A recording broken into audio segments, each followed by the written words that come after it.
We will now speak about the Amazon in particular.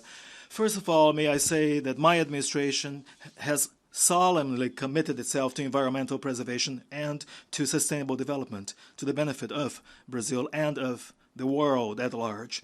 Brazil is one of the world's richest countries in biodiversity and mineral resources. Our Amazonian region is larger than all of Western Europe and remains virtually pristine and untouched, which is evidence of the fact that we are one of the countries that most protect the environment.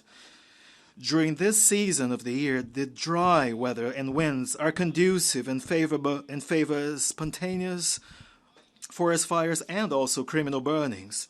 It should be highlighted that there are forest fires or burnings that are part of the ordinary practices of indigenous peoples and the local populations as part of their own culture and means of livelihood.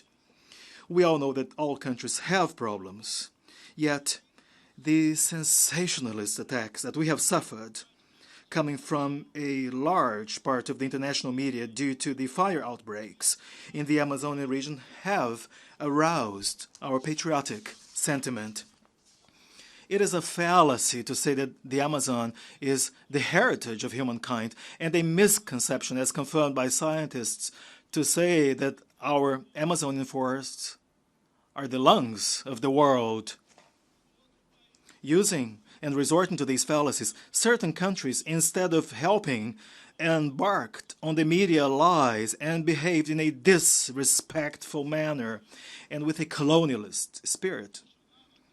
They even called into question that which we hold as the most sacred value, our sovereignty. One of these countries during a recent G7 meetings dared suggest applying sanctions to Brazil without even consulting with or hearing Brazil. I thank those countries that did not accept to go ahead with this absurd proposal. In particular, I thank President Donald Trump, who very aptly summarized the spirit that should prevail among United Nations member countries, i.e., respect for the freedom and the sovereignty of each of us as nations.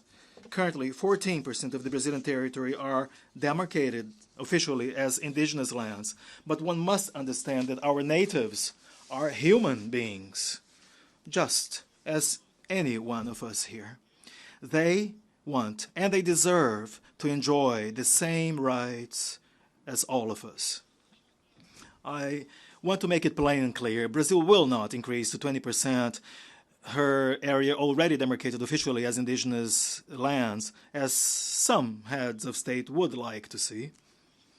In Brazil, there are 225 different indigenous peoples, in addition to about 70 tribes living in isolated locations nationwide. Each indigenous people or tribe has their own chief, their own culture, their own traditions and customs, and above all, they have their own way of seeing the world. The view of one indigenous leader does not represent the views of all Brazilian indigenous peoples.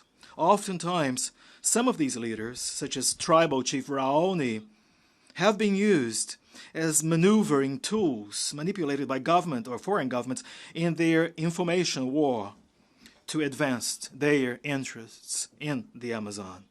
Unfortunately, some people, both in and outside of Brazil, supported by NGOs, have stubbornly insisted on treating and keeping our Indians as if they were real cavemen.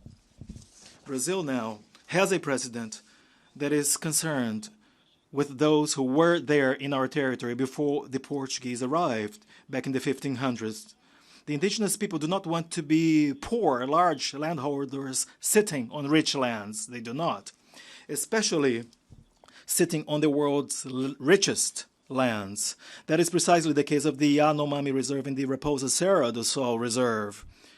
These reserves are home to vast deposits of gold, diamond, uranium, niobium, and rare earths, among other resources. And these territories are huge. The Yanomami Reserve alone numbers approximately 95,000 square kilometers, an area equivalent to the size of Portugal or of Hungary, although only 15,000 indigenous people live in such a vast area. This goes to show clearly that those who attack us are not at all concerned about indigenous as human beings, but rather they are concerned more about the mineral riches and the biodiversity that exists in these areas.